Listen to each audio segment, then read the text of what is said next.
everyone, and welcome to our call today. My name is Agata Janik, and I am really happy and honored to have today a very special guest, Paul, who would tell us more about his spiritual journey, his adventure with the Ringing Cedars books, and what he has created.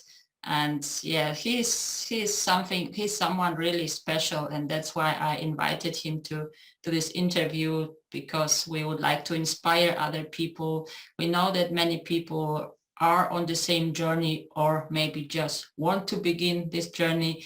So I think Paul is one of those wonderful beings who can give so much knowledge and experience and share with us.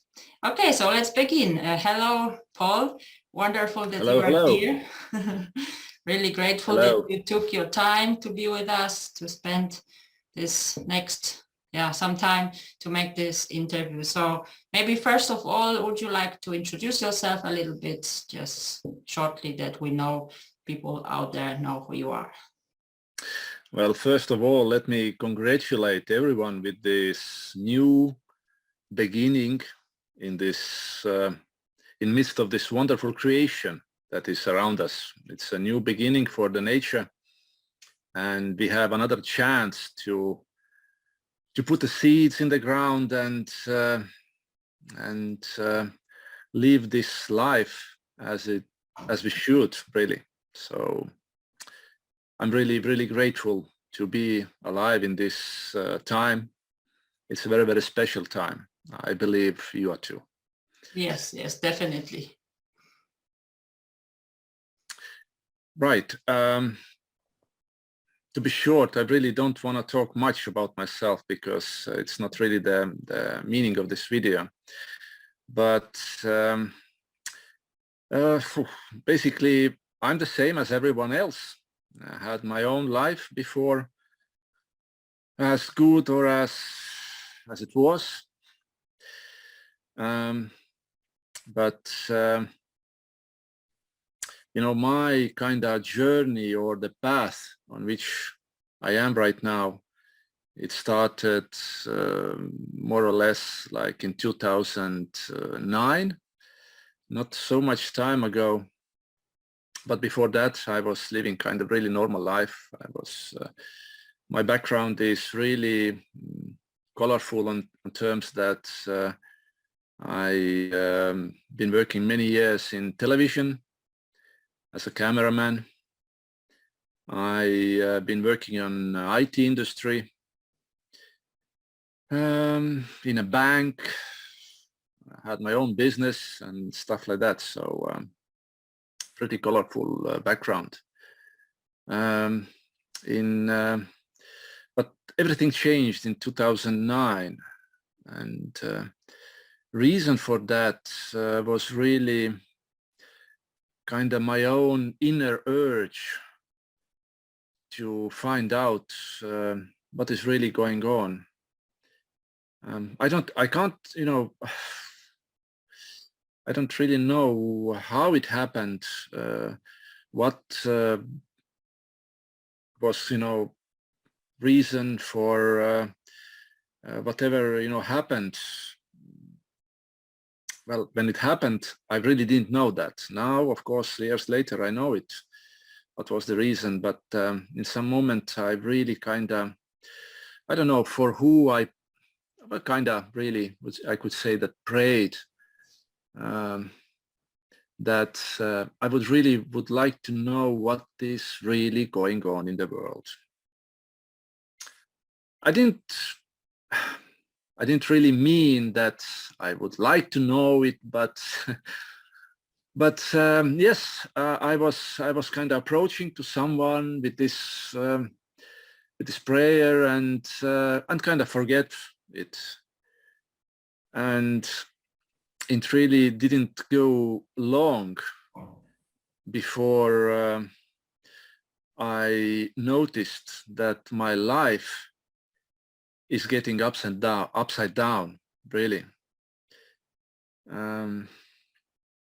I used to live, you know, kind of very, you know, calm and, you know, just a normal life, you know, going to the work, earning my money, taking care of family, things like that. And suddenly, you know, the life situations that started to happen, kind of one took me to the other, and soon I started, you know, have these strange thoughts that, or even started to notice that things around me are not as I thought they are. I was working in the bank this time. It was in 2009. Was it in Estonia or somewhere else? I was working, yes, in Estonia. Actually, it's a longer story because okay. I was just say what you feel to say. yes, because I was living almost 6 years. I was living in Spain before that, and and before that, I was working in television here in one of these commercial televisions in Estonia, and then I got kind of burned out because I was a young guy and had a lot of energy, and I thought that I will never get tired. So I was working without any holidays, without any weekends, nothing, just, you know, straight working. 5 years, again, 5 years, it's an interesting date or number. And then by the beginning of the 2000, I got really, really tired. I was so burned out that I decided, no, I can't continue like that. And then I moved to Spain because I had some friends in Spain who said, oh, come to the Spain. It's a nice paradise, you know, nobody's here. It's quiet and beautiful. So I moved to the Spain. I was thinking that I'm not going to do anything in Spain. I'm just going to relax. I'm going to take time and try to enjoy the life as much I know how to do this. But it was interesting that after a few months I got very, very bored, and I started to look for some adventures to kind of get something to do for myself. And so you were not born to do nothing. Well, it turns out like that, yes. But I had another plans, of course. I thought that because the level of my exhaustion was really, really high, and I thought that most likely I'm not able to do anything. You know, it was really bad place at that time. But no, and I promised that I will never work in television again, of course. But again, you know, as many times in my life, I had to, you know, eat my words. And somehow, I don't even remember how, but some people figured out that I'm living in Spain, and then they called me and said, oh, please, can you help us to set up here something. Anyway, there is near Estepona was one really, really big studio, and then they wanted some help to setting up their things and stuff. Anyway, so it didn't pass a lot of time before I was doing the things that I thought I will never do again. But then I started my own business, IT business there, and it was going very well, everything. And you know, I'm kind of self-learner. I didn't have any IT education before, so everything that I did, I had to learn myself. And while I'm learning, and you know, it was very, very interesting process. But then suddenly I figured out that, you know, yes, of course, it's nice to learn things, but there are many things that I still don't know. And I decided to go to the college on the IT subject. And one of my relatives said that, oh, why don't you come back to Estonia? You know, we have this IT college just started. They just started, and it's a nice place. So I decided, okay, why not? I will come back to Estonia. There was, of course, the problems because we already had, actually, when I moved to the Spain, we had one child, and in Spain, we got two children more. And you can imagine that it's not so easy just to move around the children. And moreover, because in Spain, they actually go to school very, very early. They like from the third year, they already go to, it's like, the kindergarten, but it's not, it's a school. Anyway, they were already going to the school, or my older boys, they were going to the school, and we had some hesitations, and we thought that well, maybe they are really young and nothing will happen, or they get adapted to the new environment. So anyway, we moved back to Estonia, and I went to the IT college. In the college, one of my instructors just told me that, why don't you come to work here? Because he was working in the bank. He was the manager of some technical department. And he said, why don't you come to work to the bank? Because I never ever, had any relations with the banks or the financial world or something like that. Then I thought, oh, it's an interesting experience. I will go to the bank. And yeah, I was working in the bank, and everything was good until, some strange things started to happen. And I'm not going to get into the details because I see. It's feel free. yeah, because this is some kind of the subject that is still very, very painful here in Estonia right now. Okay. So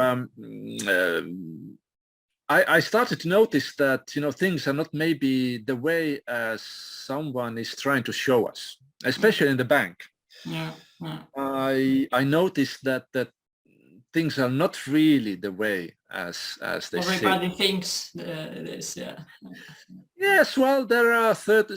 Again, I'm not going to get into the details, okay. But there were many things that the question started to arouse inside me. That why the things are that. How come things are that? So I was kind of fighting inside me and saying that I can't work for this kind of organization. I can't. It's getting kind of far beyond of something that I was really ready. And I started to look for the reasons to go away from there. Yes. Or actually quit my job. It wasn't very easy because you see bank had spent a lot of money to teach me, right? Because I was attending all sorts of course around the world, and there was a lot of money involved in my education. So it wasn't kind of way that I go to just my boss and say, oh, look, I'm not coming anymore, So, thank you very much for everything. I'm leaving. Yes. So I was thinking, how to make it less painful, this process. So I kind of came out idea that, I'm going to just ask for some more money, like increase of my salary. But it was the time when the economic crash that was happening actually around the world actually started to show up in Estonia. Yes. And of course, in this situation, you go to the boss and say, oh, please, raise my salary. It's not the most,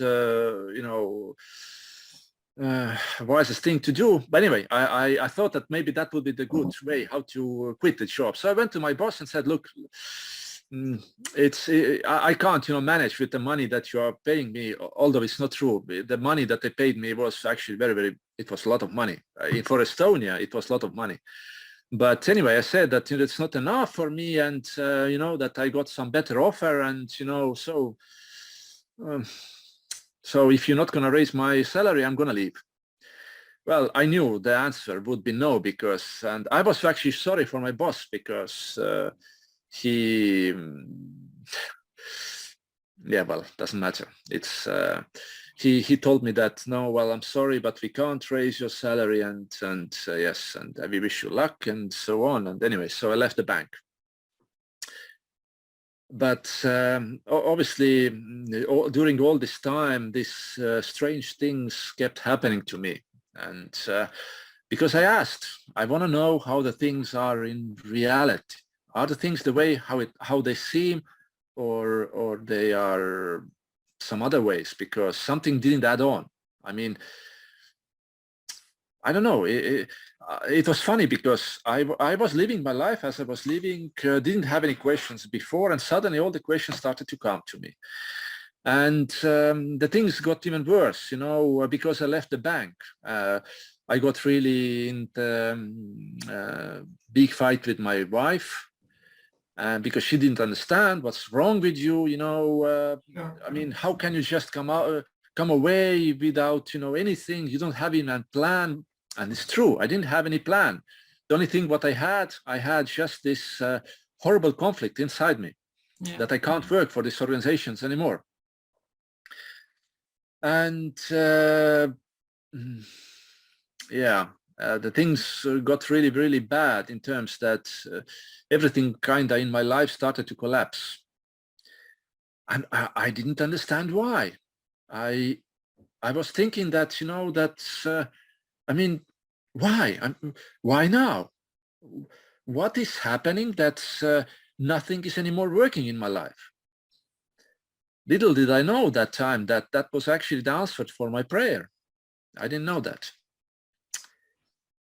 And the things got really, really bad. I mean, I'm not gonna actually maybe getting very specific, but it was very, very hard time for me, quite a few years, to be honest.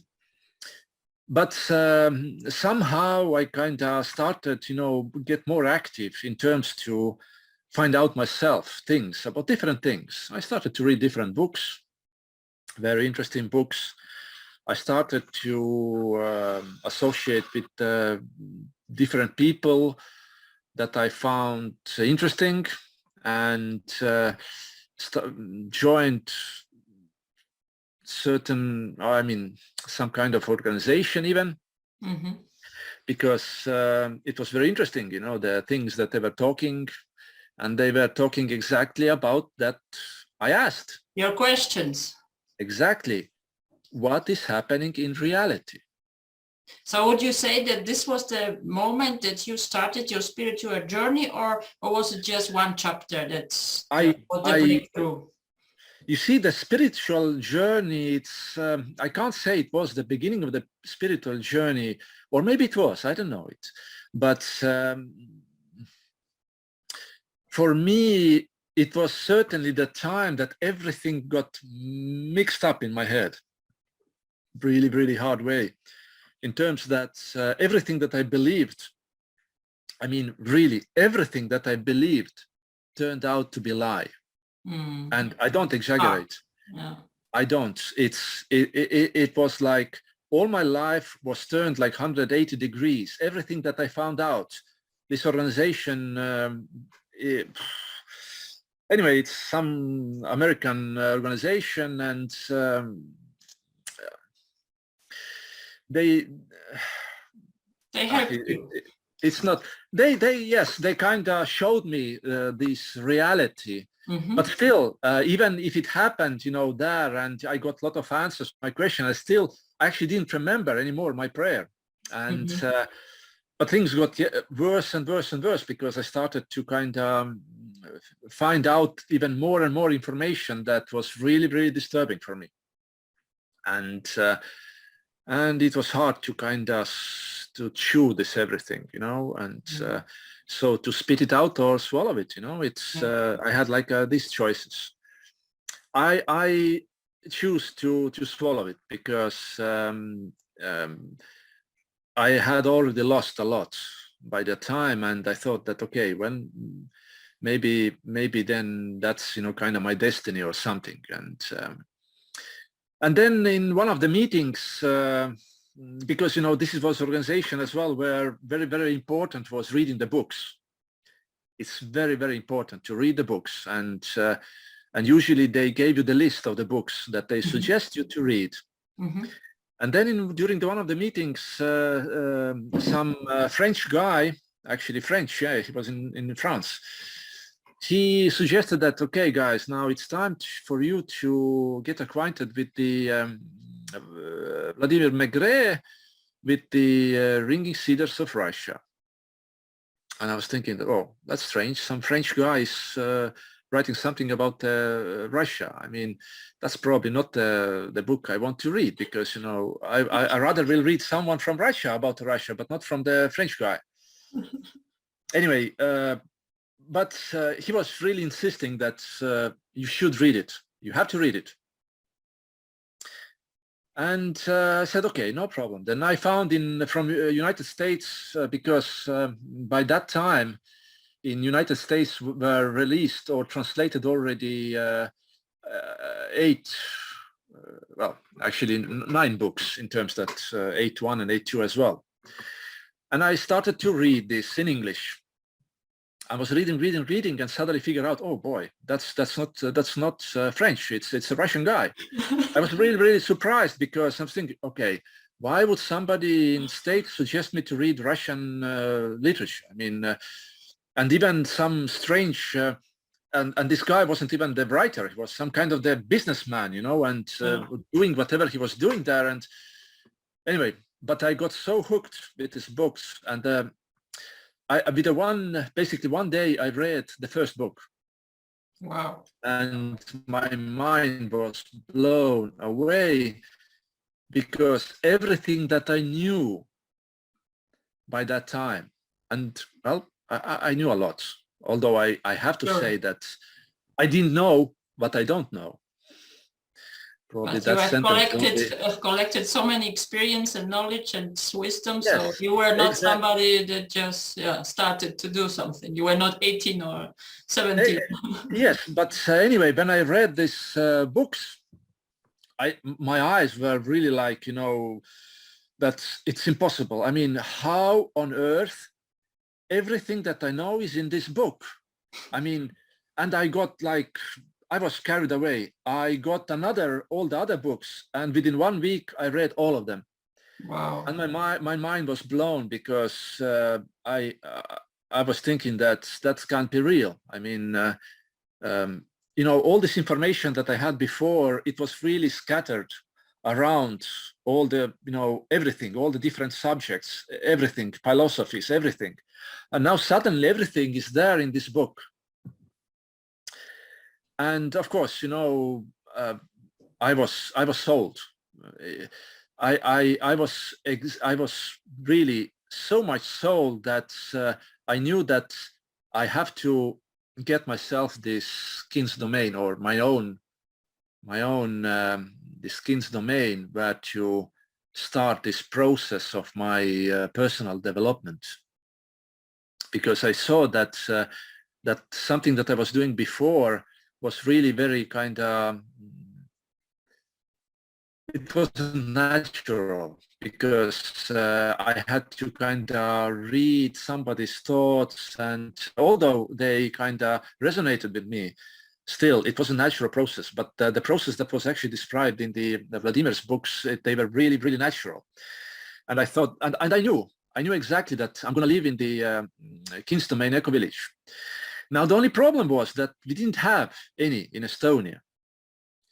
That I figured out later, because I started to look information, and anyway, I found out there is nothing in Estonia. I was very surprised, because I even found out that these books were already 10 years like translated in Estonia. 10 years. Yeah. Nothing happened, you know. Later I found out that there have been many attempts to create these kind of villages, even few of them, but and I've even figured later I figured out why it didn't happen as well, which was great help for me, to be honest. Mm-hmm. So okay, I said, okay, there is no village, but you know, I'm not the kind of person who likes to start something. You know, I can join, I can support, I can, you know, do things, but to start something, this is like really pain for me. But anyway, there wasn't any choice. I thought, okay, well, it's not me to do this, but because nobody else is there, I'm gonna do it. But only till the moment somebody comes, and somebody who is more qualified. And anyway, I started to look for the land in Estonia. But I have to say that by that time I was broke. No, I wasn't broke. I was even more than broke. Mm. maybe like double broke or even more. Anyway, but I thought that we need to create this village, and I started to look for the land. Now, but you can understand that, in the situation where you are really broke, you don't have nothing, and then you kind of face the subjects like buying the land, the things, it didn't actually seem very attractive. But anyway, by some reason, I started to look for the land. So you had the desire, you had the strong desire, you knew you have to do it, you go for it. Yes, exactly. Yeah, the desire was really, really great. And actually, in some moments, I even thought that it's not anymore desire, it's a madness. Because I started to do things that I would never, ever do normally. I would never do these things before. But anyway, I started to do this. Anyway, I found the land. It was in southeast in Estonia, and I kind of found someone here to call, and I made a call. It's a local business, anyway, a farmer here he has his farms and doing some milk products producing and things like that. Anyway, I called him and said, look, that's, I don't know what you think about it, but I need to create an eco village and I need the land for that. And I found the perfect land in your area where you are. And he said, okay, well, maybe come here, let's talk about it. Next day, I was actually there. I rented a car for the money I didn't have, and I came here. I was talking with this guy. He listened to me and said, yes, we have to do this. But of course, he didn't know what exactly I'm planning to do. But Eco Village sounded good because, that was good chance for him to get some workers for his company. Of course, because in Estonia, you see, many years we had this problem that people being leaving their homes in countryside and moving to the towns. It's really, really serious situation because they were closing the schools, closing the the ambulance. Anyway, everything was kind of dying out in the countryside, and of course, for this person was a good idea that somebody comes and creates eco village. That people will come and obviously they need some job to earn some money and like that. Anyway,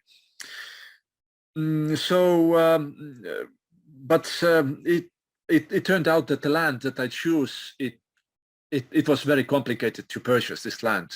Not even the money or something. I didn't even think about the money that time, but there were so many other problems because when I figured out all the owners of the lands there, and I started to call them and oh boy, it was like every call I made, my kind of enthusiasm was going down and down because there were so many problems, with the inheritance, so too many people between, and one of the party want to sell, the other one don't want to sell, and it's a like classical case, like oh yes, everywhere. Exactly. So that was like a first obstacle for me, and I thought, oh my God, I didn't know that will be so hard.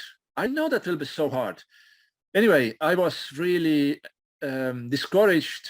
So in some Saturday evening, I went to this guy to the sauna, and I started to tell him, oh, I don't know, probably nothing will happen because it's just impossible to get these lands, and I don't know, probably there isn't any kind of better option than I found in the first place.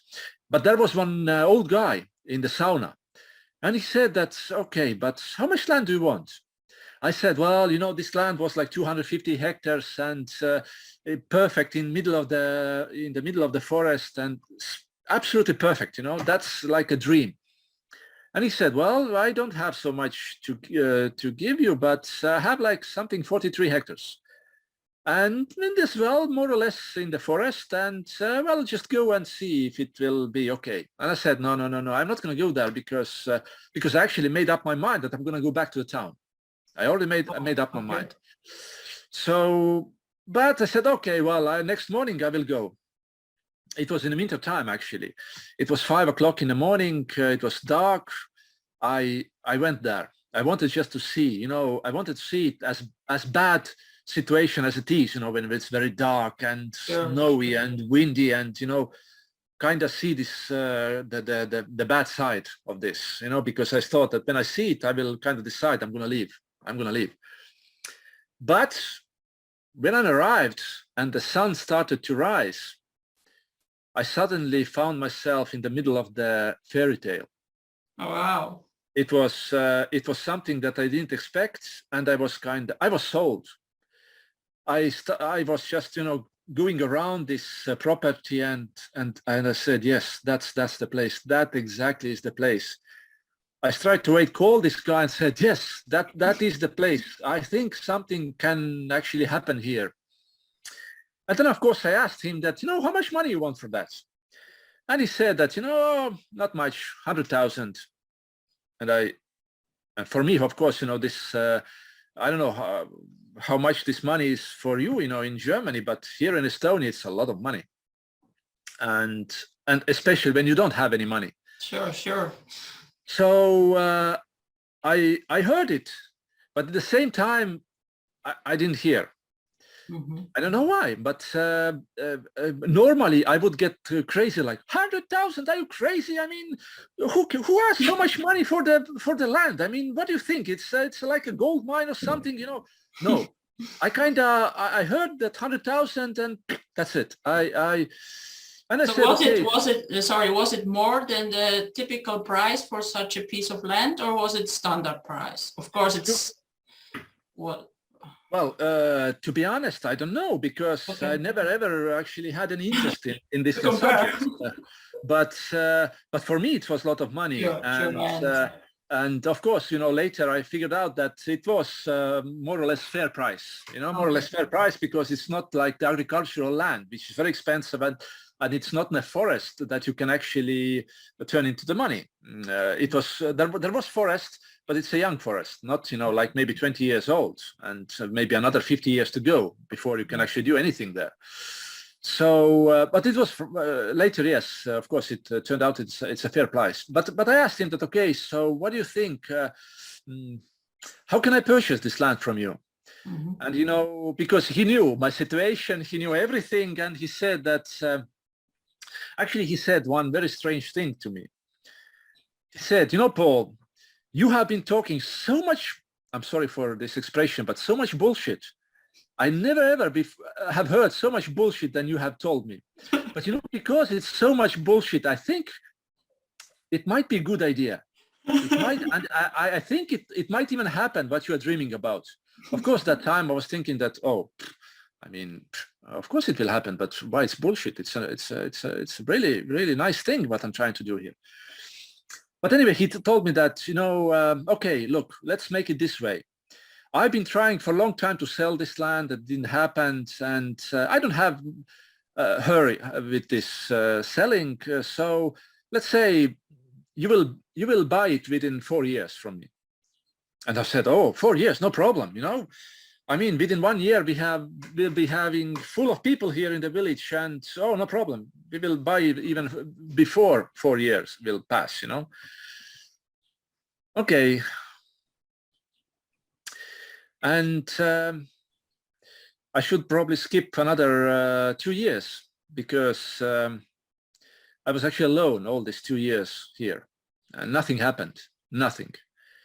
And the third year started, and again, nothing happening. Nobody's here. I'm just alone here. And have you started already to create? Yes, your I started. Everything started. I was, but I'm going to come a little bit later to it. But just I'm trying to, just emphasize the point that nothing was happening, and that situation was really, really bad from my perspective. That I still didn't have any money, nothing was happening, no people, nothing. And I was kind of really getting worried, more and more getting worried that probably it's another madness that I created. I don't know why. I mean, why I just can't live like everybody else, just, quietly, peacefully, without any kind of problems. Now I have another problem, and most likely I will have these problems more and more.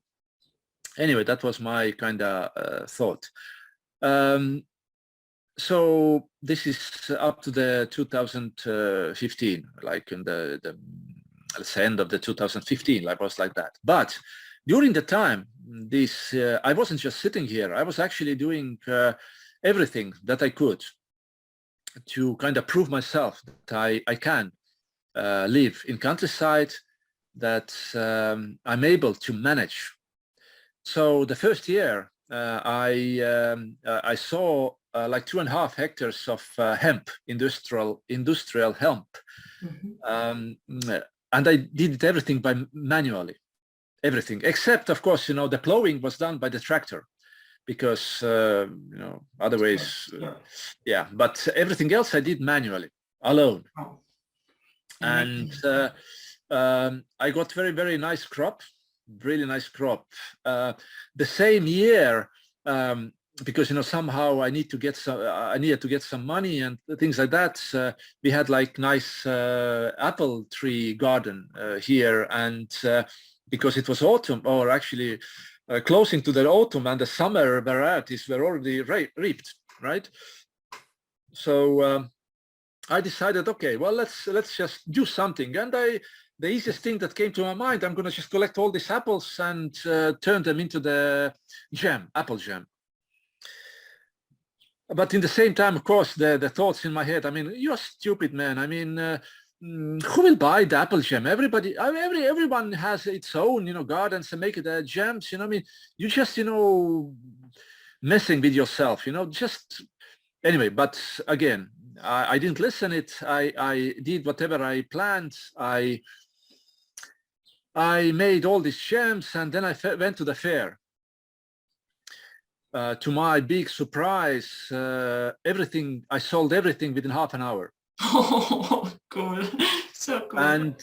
And I thought that, my God, what is going on? I mean, what's wrong with people? I mean, why are they buying the apple jam? I mean, it's because in Soviet time, everybody were making here in Estonia jams. I mean, nobody were buying it. But of course, a lot of already like more than 15 years or 16 years or even 17 years has passed, and people kind of got used to buy everything from the shops.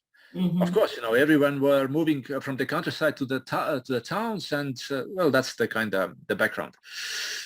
So this, well, interesting. And then I collected more apples and made more jams, and I sold them again, and more, and sold them again. And because I was alone, and of course, you can do only as much you can do alone. But it was kind of a good sign for me that, okay, even if you don't have money, you still can do whatever you need to do, but you have to really be wise while doing it. And I was then doing whatever. Then obviously autumn came. I collected all the hemp from the field manually again, but this time I kind of got a little bit more clever, and I thought that I'm going to put the advertising in the universities, in Estonian universities. Obviously, I can't give you this exact meaning in English, because it's like kind of play of the words. In Estonian, kanepit tõmbama means smoking the weed and kind of pulling it out from the ground. Mm-hmm. So it has like two meanings. Okay. So I thought that I'm going to play with these words, and I made like a big banner that, if you want to kind of pull the hemp, which means, or in the same time, you could think that if you want to actually smoke the weed, then please come here and help us out. And of course, because it was officially in the universities, everybody thought that it's a joke. But suddenly people started to call me from the universities and said, "Oh, can we come? Can we come and visit you to see what you're doing?" "Yeah, sure, you can come." And I didn't know that in some moment there will be like big loads of buses full of students. And they come, and of course, everybody was really, really amused of it when they figured out what I really meant by that. Anyway, but they helped me. They helped me to collect this hemp, and then I had to dry it. And anyway, it was horrible job. To be honest, I promised myself never ever again in my life to do it. because, but I'm glad that I did it, because I kind of tested myself, and I saw that, you know, when you really need to do something, you can do it. That was kind of, you know, this how I was amusing myself during these times.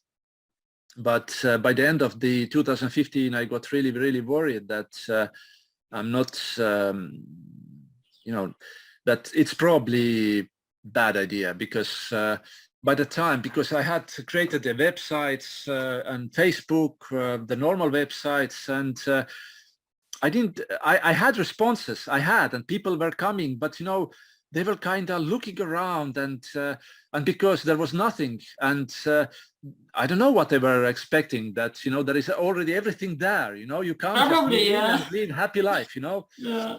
Anyway, I had many people going through here, and because of that, I thought that, oh, it's a bad idea. Nobody will come here. But of course, you know, as you understand, that was actually my probation time. It was to test myself. It was a great test, a great test. It is a great test, but you see, it's not easy task to create this kind of village. And of course, you need to be stubborn. You need to really be stubborn in order to do something like that. And I am a stubborn person, to be honest, but I always thought that in a bad way of that.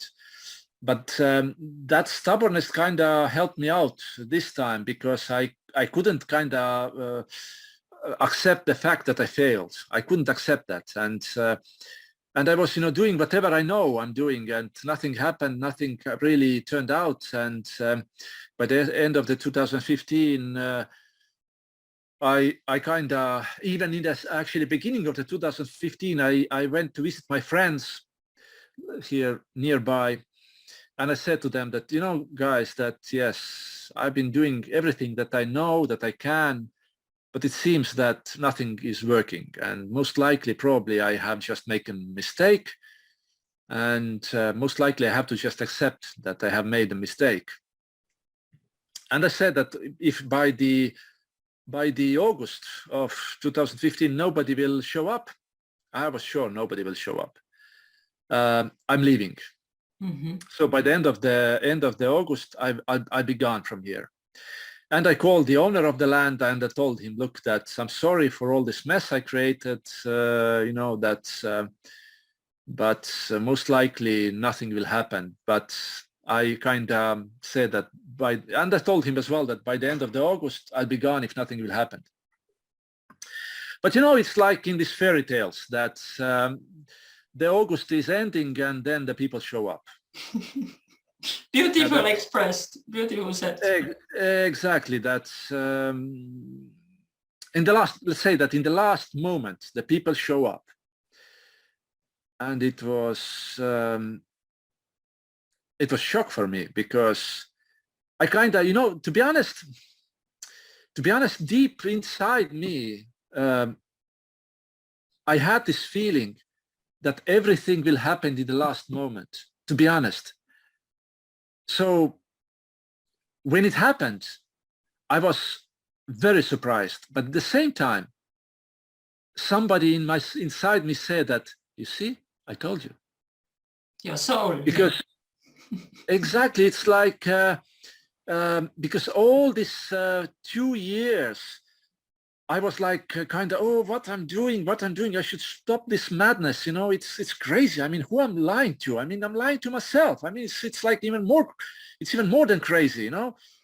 You usually lie to everybody else, but now you're just lying to yourself. I mean, what you're hoping on? And then some voice inside me says that I don't know how,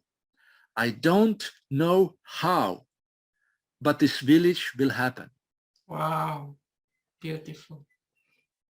But, you know, then, I don't know, maybe somehow this voice kind of was calming me down, or I don't know, but I went on then. And every time when the very difficult moments came, it was again, I don't know how, but this will happen. I don't know how. I really didn't know, because, you know, my radar screen, you know, this little round radar screen was empty, absolutely empty. But of course, you know, because of my training before, I knew that it doesn't matter that your radar screen is empty, because around this radar screen, this is whole world that just doesn't fit on this screen. So you never know from where something will come, and you know, this expression that I don't know how, it was kind of coming to my mind. I don't know how, but the one thing that I learned previously was that how is never important. It's not important how. We don't supposed to know how. That's not our. Exactly. It's not something that is our job to figure out how. The only thing what we need to figure out is why. And I knew it, but you see, one thing is theoretically to know it and to listen this all big famous guys talking to you, but Yeah. in the practice, if you are actually in the middle of this everything, then this is disaster, you know, and you think that I'm crazy, you know, it will, what I'm imagining myself. I mean, I probably, there are so many other, a much easier way to torture myself. I mean, why I'm doing this? But anyway, it started to happen, and of course, you know, when it happened, then I kind of turned like the next page in my life, because I knew that there is no way back anymore. Mm-hmm. This One-way ticket. This is just a one-way ticket, but I knew that I'm all up to it. I don't know what is my goal in this life. I really don't know why I came here, but whatever it is, I am on the path. And why I said that I turned a new page in my life for it's because, you know, before that, I kind of always had a feeling that I have a goal towards which I need to kind of go. I need to get somewhere. Mm-hmm. Always had this feeling that I had to get somewhere. But then suddenly I figured out that no, I don't need to get nowhere. Mm-hmm. The only thing what I need to do, I need to just walk my path. That my goal actually is the path, and that's something that it came to me. This realization, beautiful. It was realization, but I have to admit that I didn't understand this 100% by that time. Mm-hmm. It was I knew that that's the fact, that's how it is. I don't have any destination. I don't have any destination except the path itself. Mm-hmm. But still, I didn't understand this, and you know, then the process started. You know, people started to come here, and the funny thing is that every person who came was exactly the person who should be here. Wow! Every single person who came here, he had to be here. Until, of course, you know, the things don't work like that. That everything goes like that. You know, it doesn't work like that. It's a journey. No. But of course, you know, another test came on my way, or actually now not only my way, but on all of us who were here. Yes. And of course, you know, very important thing that happened, that the very first person who came here was my future partner, of course. And of course, that's not a coincidence as well. No. I didn't realize it straight ahead, but probably like it passed like 1.5 years passed when I realized that, wow, that's how the eternity is playing with me. So then we got, you know, whatever, you know, it's a normal process of doing something, creating something, and we had our ups and downs, and then of course, you know, the test that came, that I was so sure that everyone who comes here, it's exactly the person who should be here. Yes. I was sure in that. So I and actually we got a little bit lazy, kind of, in the terms that we didn't anymore ask questions from the people. And that was, of course, mistake. And until came one person who seemed as well, right person, but he only seemed like that. Most likely he was very, very confused. But of course, that what I thought that time. Now I know that he was just a character. He was just a character in this play, and he had to teach me something. Wow. And he did teach me. This person left, and we got a little bit more, maybe wiser, maybe more. Let's call it wiser. Let's say this way. But or even careful, wiser and careful. And we kind of thought that, okay, of course, for us it's very important to pay for the land. And because, the owner of the land had waited already a long time to see any money at all. He was patient. And he was very, very patient. And of course, as you can understand, this is not coincidence again. Yes, yes. So we had to work hard. To be honest, we didn't have any idea. Even we were already 5 families here. We didn't have idea, where we're going to get this money. But of course, that's how the universe is working. The universe is working that you don't know how, but you have to know why. And because we already figured out the why, then the things started to happen. And not when we were expecting it. Of course, nothing will happen when you are expecting it. Yeah, exactly. It will happen when you already have lost your hope. That's how it works, And just to teach, it's the way how to teach you something. But it's, psychologically, it's very, very hard. Yeah, sure. Although, again, inside me, I knew that's how the things are working. I knew it theoretically.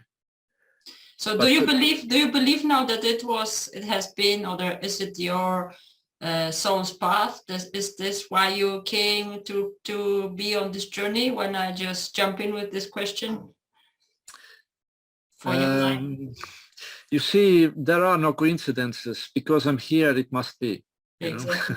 Yeah, that's how although I had quite a lot doubts in that, and because it's psychologically, it was very, very hard for me. Even all this gray you see in my hair, it's actually from that period of time. So I was really kind of, it was a hard time for me. And I was really more and more starting to doubt in myself, to be honest, because I thought that this is probably, I'm not up to the task. It is something that doesn't just add up. I really do best that I can, but things doesn't go the way as I really want. That was my that time thinking, So I started to look at other ways how to kind of expand my my understanding, but not anymore from the books. I started to look for the other ways, and soon I discovered myself on the certain ceremonies, and yeah, that's what I did. I was attending these ceremonies, and just to find out that all the answers were always within me, inside me. That's a classical case, that you're looking from answers from some outside of yourself. But all the answers are actually, inside of me, And I understood that the story in Anastasia book, where she says that we are the children of the Creator, we are the creators.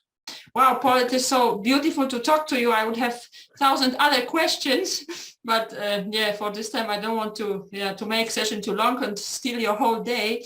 But what I would like to ask you in this question is, tell us a little bit about this, your settlement. How does it look now? Because people outside know anything about it. How big is it, and how you live together, all those family? Are there any issues, challenges, or just for those who are on this path and so inspired from your talk? It's so inspiring what you are telling. Yes, so we have here at the moment 43 hectares. Although I'm sure, again, I don't know how, but I'm sure that we will expand, and we will expand greatly. But everything will happen in its own time. At the moment, we have 43 hectares, and we decided that, well, theoretically, we could divide these 43 hectares on 1 hectare land. But then when we looked on this landscape, we saw that it will not work like that. We have to take in consideration the landscape itself. We have to take in consideration where you can build house, where are the higher places, where all these ley lines are running, There are so many things that you have to keep in mind. So decided, although we have 43 hectares, we're going to actually, we have space here like for 14 households on this territory. And we decided that we're not going to split it by 1 hectare, but we're going to split it like for 2 hectares for every household. And that gives us really kind of nice space to interact here, and maybe it will not be very busy at the first stage. On the next stages, obviously, it will be much more busier. But the first stage, while we are kind of get used to this idea, while we are kind of discovering ourselves in the middle of what we are doing, it's better to kind of keep down at the moment, not to. We don't even actually advertise ourselves, to be honest. Yes, we have website and so, but in order to go there, you have to know that something like that exists. You are there, yeah. Yes, so we have been actually in contact with the Russian Anastasia Foundation, and yes, they know about our existence, but that's about it. We don't really advertise. So everyone who came here, most likely, they had to come here. That's how it is, And so we have, obviously, in southeast, or actually in the south of Estonia, it's normal that we have many pounds around here. Every household has its own pound, and obviously here as well on that land, we already had like 4 pounds already. The previous owner, just because previous owner wanted to create here golf village. Okay. Golf players, so he created all these obstacles and things. Anyway, so we had it, and then we figured out that 14 households, some of them already have their own pounds. Somebody had to dig them. I, for example, we with my partner, we had to actually dig the pound because we chose the place where nothing was before that. It was just the place where 100 years ago they were cows and animals running around, and anyway, so yes, so this is the regarding the amount of people. So it's like at the moment we have 9 families. Not all of them are living here right now because everyone is still building. Actually, no. One family actually has already built the house, and they are here like living permanently in their own estate. So we have another 3. Oh, actually, no. Sorry. We have actually 2 families already who are living in their house. One house is ready, one house is half ready, but she decided that she wants to already live in her house. So okay. And then we have another 2 families who are living here in the common house. That it's a old house. This is the one that very old house built in something 1874 or something. It's very old house. And so 2 families are at the moment here in this house while we are building our own houses. And I've been now already building it for actually for 3 years. And again, because I like to really torture myself, as it turns out, and I choose not the most easiest way. how to do it. We are building from the clay. We are using the clay bags. It's like a bag. You put the clay in the bag, and then you make like a bricks you build. But the only difference that it's horribly like over 100 kilos is one bag. Wow. So it's very, very labor intensive. That's why it already took us 3 years. It's the third year now. We are doing this, and but you know, most likely that's again, it's my path. I have to go through. And so we didn't have nothing at the beginning. We had just a plain land. Then first thing what we did, we dug a pound, maybe a little bit bigger than we were expecting at the beginning, but we are happy that we did it like that. Then we built the greenhouse. Then we built the toilets. And then started to build our own house. Then we built the chicken house. Now this year we have again a lot of work to do. We have to continue building the main house. We have to build the what's the English word, like where the animals are living, the place where they live. Yeah, I know. Anyway, so whatever is the word for that, but you understand. Everybody knows what you mean. Yeah. Exactly. So, and we decided that we're gonna make bigger our chicken house. At the moment, it's tiny. It's like 2 by 2 meters. But we saw that we were actually very successful, and the house we built, chicken really loved it, and they were actually laying their eggs all the winter. Not, of course, as much as they do in the summertime, but still, you know, we had all the winter we had eggs. But we're gonna now increase it because it was very nice experiment, and we're now gonna make it twice or even 3 times bigger as it at the moment. And we're gonna increase from the 8 hen to the 8. Is it hen or? Yeah, I think it's. We're gonna make it like probably like 35 or something like that. So beautiful. You're growing. Yes, yeah, we will grow, and obviously it's it's uncertain at the moment. The times are so uncertain that are happening around, and it's better to be kind of prepared. So that's our story. The other ones are still making digging the pounds, building the house, all the processes at the moment really in the middle of everything. So I hope that because last year we managed to actually got our house under the roof, which was a big thing for us. This year we are hoping to get our walls up and start, you know, really the fun part of the building, you know, making it nice. But because we have so much to do, and again, it's a path. It is, although it seems like we are doing everything except spiritual, but it is a spiritual path. It is spiritual, 100%. Everything you are doing is spiritual. That's the beautiful thing. Exactly. Through your work, you are on a spiritual journey. Yes, it is, and so it's somehow, you know, all our plans, even, you know, the ways how we are planning things. Oh, we need to do this, we need to do that. You know, we need to experience, you know, in practical what means to make these kind of decisions. You know what I mean? It's not like, you know, oh, let's do this, or oh, let's do that. No, there will be consequences. That's very important part of what Anastasia is saying in her books, that we need to learn to take responsibility. Every action we make comes with responsibility. Do we like it? Do we believe it? Doesn't matter. But we have to be responsible for what we are doing. And that's something what we are learning here. Even if we create like these great plans, we have to face the reality, what will come after it, you know. Your hands will be aching, your back will kill you, anyway, so everything has its own consequences, and, you know, that's how you learn the hard way. I mean, that's how I learned the hard way. Yes. That doesn't mean that everybody else has to do that.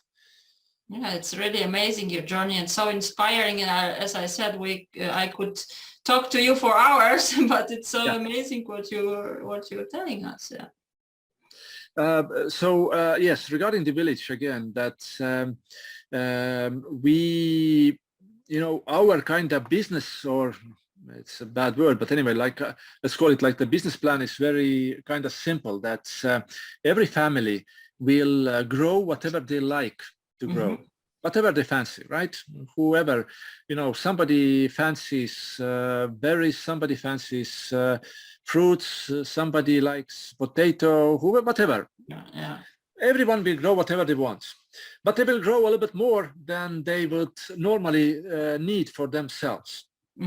Then when the time will come, it's time to reap the everything, then we will see how much stuff will be left over, and then we will make something out of it.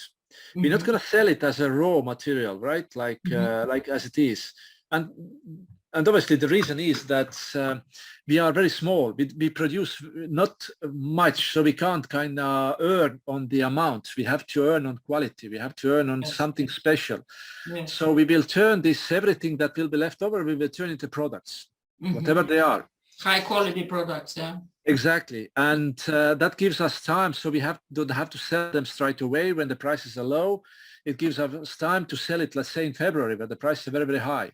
And that's the way how we will kind of model our way of the existence here. And of course, it's not only that, because it's the kind of this what you call it, the ecotourism. Yes. The different kind of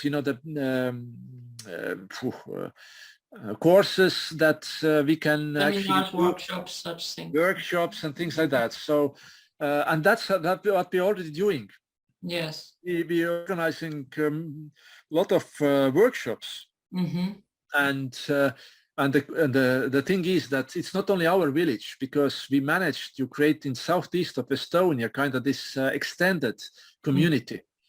Extended community means that somehow, I don't know, but this kind of brighter minds have come here to this area, and of course, we kind of got together and decided that it's better to, with the joint forces, to go ahead and see what we can do in order to protect ourselves from these uncertainties that is around us. And that gave us another, kind of perks to, in order to get more customers, to get more products and things like that, so it's a kind of interrelated to each other. But of course, in this stage where we are right now, because everybody is really building up the houses, the one thing is, when you are building up, you can do certain, to the certain extent, you can do the things. And the other thing is, when you're already living in your home, everything is settled, you just do your everyday tasks, it's a totally different situation. We haven't got yet there to this stage. No. We are at the moment on the stage where I have to do everything, absolutely everything. Build, garden, taking care of ourselves, everything, you have to do it. And of course, it's a huge bite. It's a really huge bite. And again, it probably has to be for us like that in order to learn. Maybe there are much wiser ways how to handle this kind of things, but we will see. I think you have collected so much wisdom and you can give to other people so much. So I think it's all worth it, because now when I listen to you, it's so amazing and so inspiring. So really, really great journey you are on. And so, look what you have created, what you have done. This is wisdom. This is why we are here, to make known the unknown, to collect wisdom, pearls of wisdom. This is our journey, and you are living it. It's not just philosophy, it's not just theory that you read books, you live it. You are a living example, and that's what it's all about, to be it, not just to talk about it. Exactly. Now, that's actually the reason why I agreed to this interview, not to just talk about myself already. I've been talking too much, but to give people the correct perspective in terms of how to achieve one's dreams. It's not like in the fairy tales, everything happens like that, and people keep to forget that the hard work doesn't necessarily mean that you physically have to do something very, very hard, although I've been going through this stage as well. It's actually the way how you handle everything while you are waiting something to happen, right? But you have to do your own part on it. You have to show your deep intention, sincere deep intention, because that's the only way how to put this mechanism working, this creation mechanism. The creation mechanism has very precise ways how it will start moving ahead your dream or go towards your dreams. This is something that doesn't happen. I mean, of course, I'm not saying that it's 100% truth. It's just my truth. Sure. That it takes time. It takes effort, and especially effort to be patient. Patient, and especially to trust the process. Very, very important. Trust the process. Everything else will happen when it has the most optimum time to happen. That's very, very important. That's what I have learned during these years. And persistence, again, persistence is very, very important. Nothing will just come to you, and it's not like, oh, I like to get married, oh, I like to get, good partner to that, and then wait. No, nothing will happen when you just wait like that. You have to put more into this process. We have to take action. Yeah, we have to take You action. have to be very, very precise. And that's the thing that I've learned during this time, that you have to be very, very precise, whatever you are wishing for. Mm-hmm. Very, very precise. Even if it sounds at the time that you are kind of picky or you are kind of bending this thing too much, but you have to be very, very precise. Mm-hmm. And now I'm not, can you hear me? Yes, I can hear you. Can you hear me? Okay. It's just something happened here. Okay. So that's very, very important. And the one thing that I want to say is this way: if you really want to do something and there is no way that someone else has already done it, then do it yourself. Just do it. No one is prepared for nothing. I mean, if I manage to live so far with this everything and get it so far, then anyone else can do it. It's just a matter of the belief in your dream and how serious you are about what you want. And there is one thing that I want to ask everyone, and really think about it, what I ask from you right now. What do you want?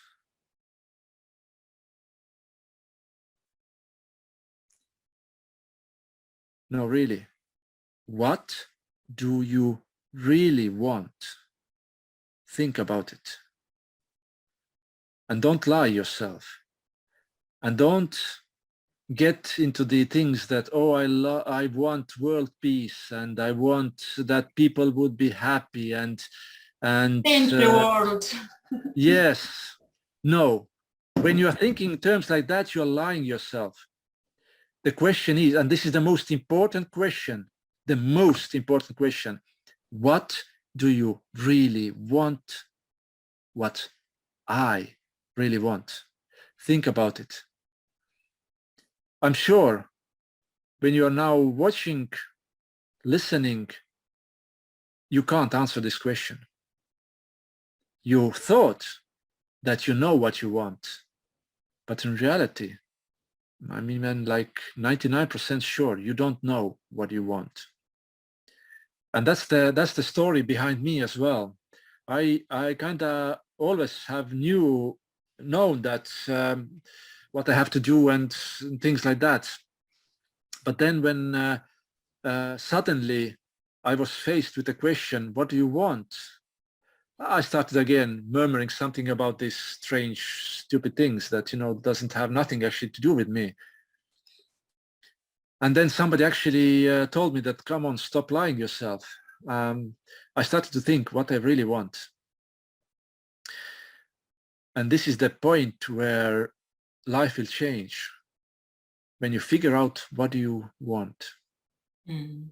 It might sound very kind of egoistic. Think about what I want in the time where people are hungry and dying and there are wars going on and people are suffering a great deal. But you know, the only reason why they are suffering is because they haven't answered the question, what I really want. This is the most important question, what I really want. When I know what I want, I create myself a good starting point. Finally, to decide that I am happy. I say it again.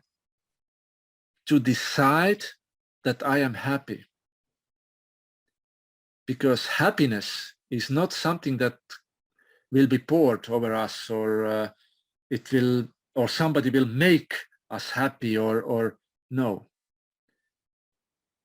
You can be happy only when you decide to be happy. Again, I have learned this very hard way. But and I'm very, very, very grateful that I have learned that and I have understood this.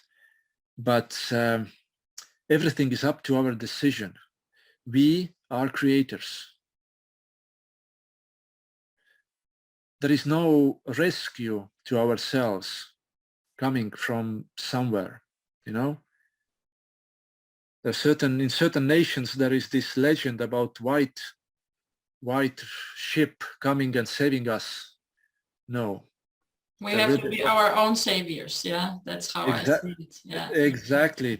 Not wait for somebody else to come, for Jesus or for somebody else to come to save us. No one will save us. We are here to create. We are here to experience, and this is our journey.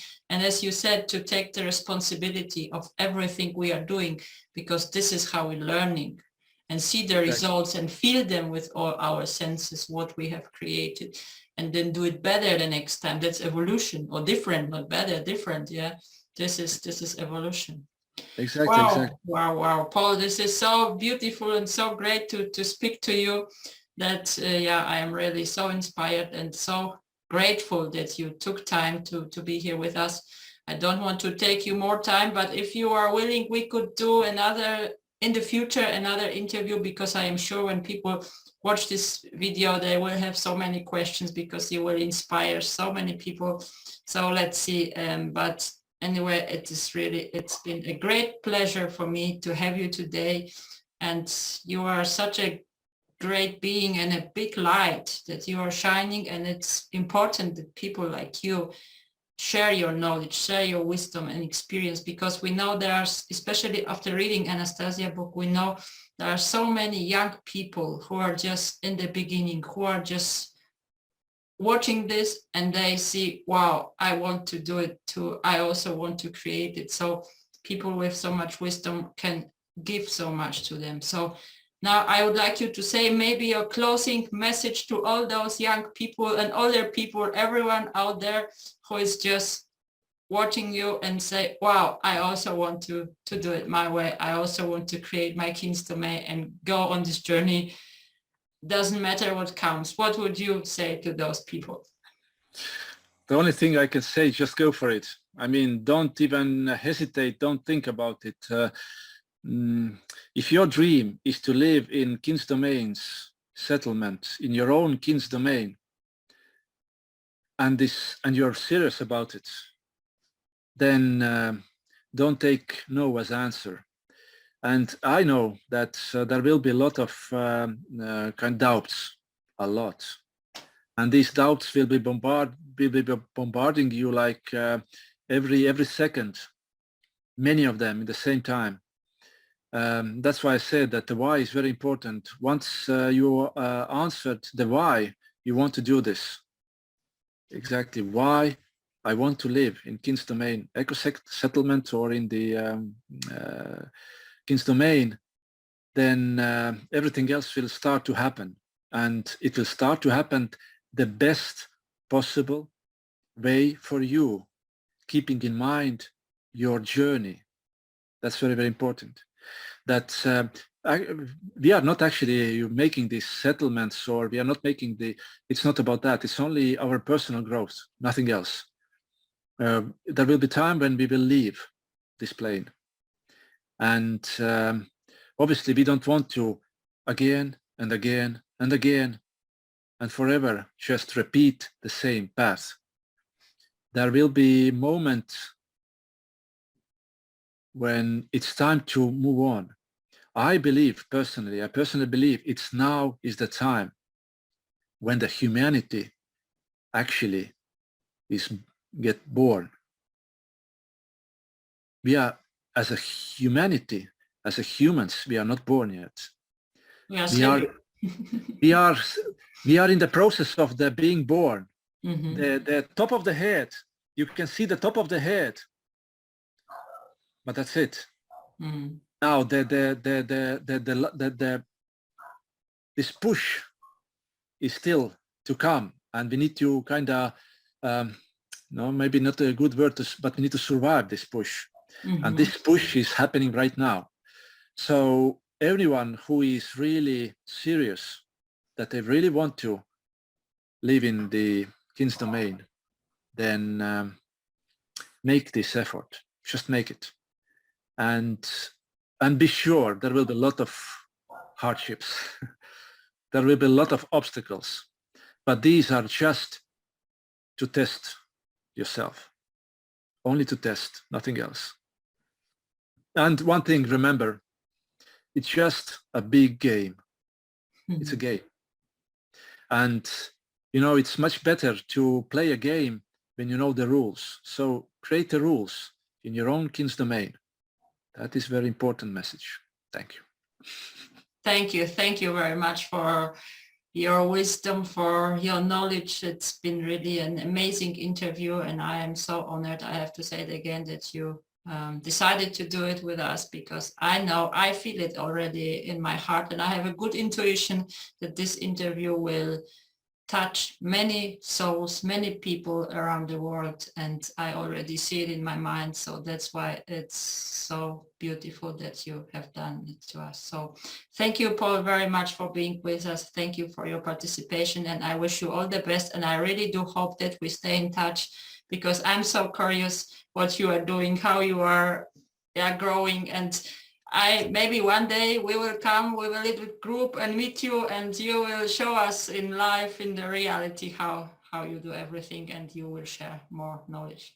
But it was really, really wonderful. So have a great day. I send you all the best, a lot of much love and light to you, and thank you for being such a great inspiration to all of us. Thank you. See you soon, Paul. Bye-bye. See you. Bye-bye.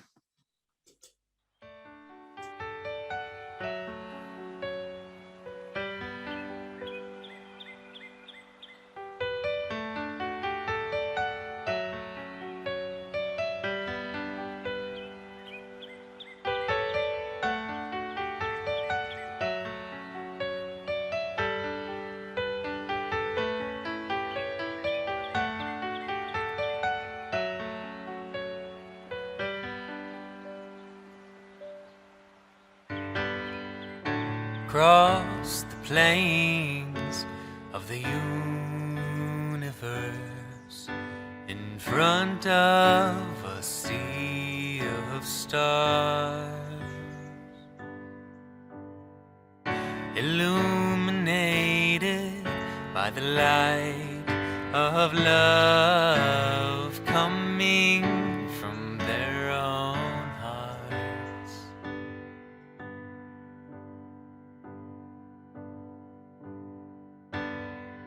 Catching reflections upon their faces in the glow of celestial bodies. Man and woman exchange tender gazes. The dream that's come at last, at last.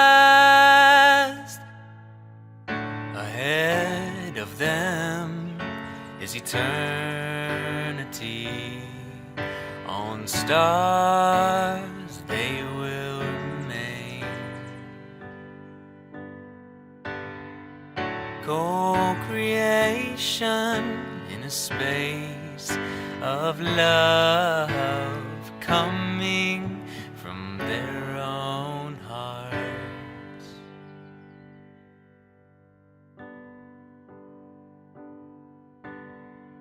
Catching reflections upon their faces in the glow of celestial bodies.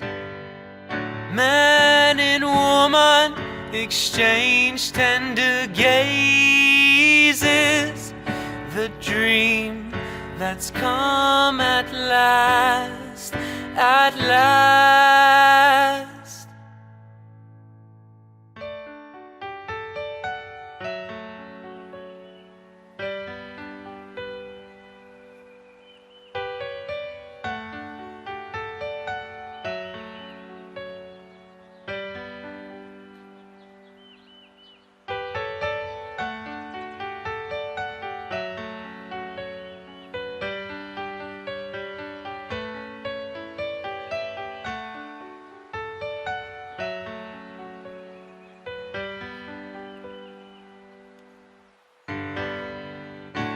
Across the plains of the universe, in front of a sea of stars, illuminated by the light of love, coming from their own hearts.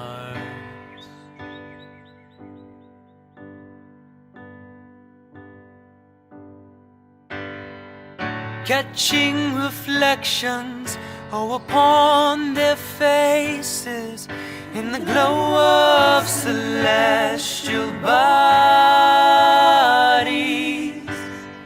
Man and woman exchange tender gazes, the dream that's come at last, at last.